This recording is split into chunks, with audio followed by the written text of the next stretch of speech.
আজকের ভিডিওতে আমি সুস্বাদু সাগরের বেলে মাছ রান্নার রেসিপিটি দেখাবো, যেটা টমেটো আর কাঁচামরিচ এবং ধনেপাতা দিয়ে সহজে ঘরে রান্না করা যায়। আসসালামু আলাইকুম, সবাই কেমন আছেন? আশা করি ভালো আছেন। তো আমি ধাপে ধাপে পুরো রান্নার প্রসেসটা দেখিয়ে দিচ্ছি, তাই ভিডিও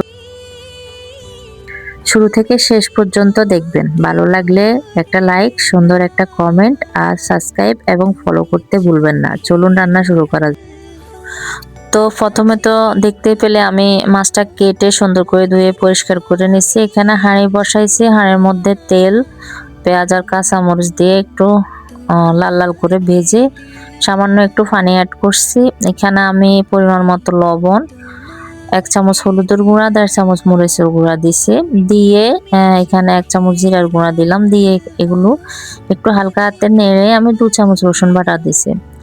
তো এগুলো আমি ভালো করে মিশিয়ে এখন একটু এগুলো কষিয়ে তেল যখন উপরে উঠে গেছে তখন আমি মাছটা পাতিলে দিয়ে দিলাম, দিয়ে আমি এটা নেড়ে ছেড়ে ঢাকনা দিয়ে রান্না করব কিছুক্ষণ। এটা ভালোভাবে যেন কষানো হয়।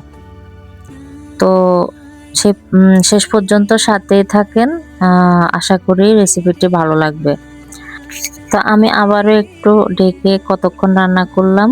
রান্না করার পরে আবারও আমি হাঁড়িটা ধরে নেড়ে চেড়ে দিলাম যেন মাছটা না ভেঙে যায়, যেহেতু বেলে মাছ অনেক নরম থাকে এই মাছটা। তো আমি এখানে টমেটো দিয়ে দিলাম, দিয়ে আবারও ঢেকে কিছুক্ষণ রান্না করলাম, আবারও একটু নেড়ে ছেড়ে আবারও ঢাকনা দিয়ে দিলাম।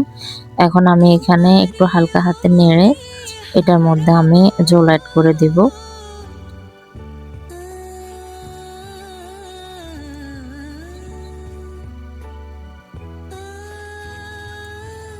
তো ঝোলটা অ্যাড করে দিয়ে এখন আমি ভালো করে একটু নেড়ে ছেড়ে ভালোভাবে ঢাকনা দিয়ে রান্না করব।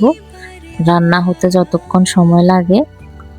তো আমার মাছটা প্রায় হয়ে আসছে, আর কিছুক্ষণ রান্না করলে হয়ে যাবে।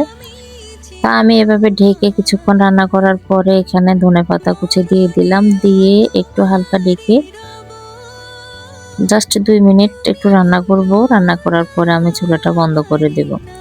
তো আজকের ভিডিওটা যদি ভালো লাগে অবশ্যই একটা লাইক করবেন, সুন্দর একটা কমেন্ট করবেন। আপনার একটা লাইক, একটা কমেন্ট আমাকে পরবর্তী ভিডিও বানাতে অনেক বেশি অনুপ্রেরণা যোগায়।